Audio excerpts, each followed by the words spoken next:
brief record-related thoughts. Okay, so anybody who buys records on the internet, or even if you buy records at shows or stuff, I mean, I know there are people who bring portable turntables to shows, but it's sort of tedious to listen to everything. But maybe it'd be a good idea to do that with things that are more expensive. I just got a record in the mail today from England that I paid just a little under $40 for. And it was listed as VG Plus, and VG Plus generally means that a record is okay. It's not perfect, but you're not going to be unhappy with it, or you shouldn't be, because it should play with not too much noise and not be a problem for the listening experience.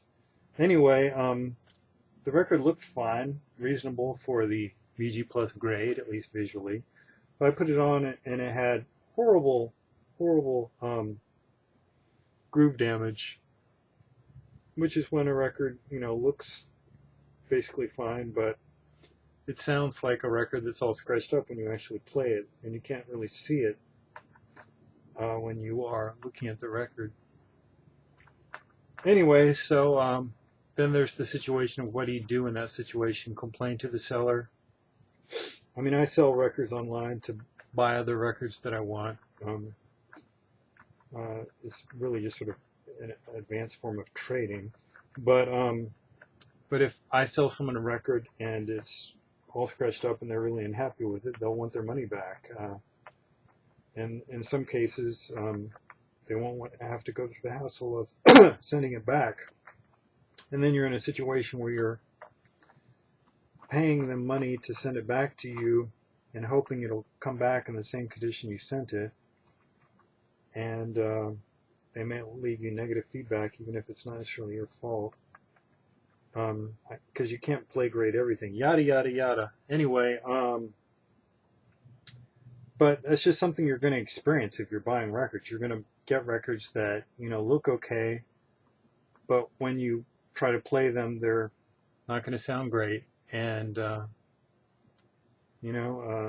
guess there's certain levels of wrongness with a transaction at which I do something, and then other levels of wrongness with a transaction that I let it slide or just don't want to.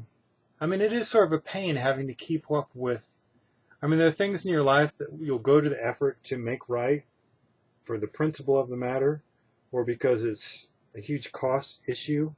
And then the other things that if you were to follow up on every little wrong that was done to you, or that transaction that didn't work out the way it ideally should have, and you would just be wasting your life essentially. And some people seem to not mind doing that to save 50 cents on something.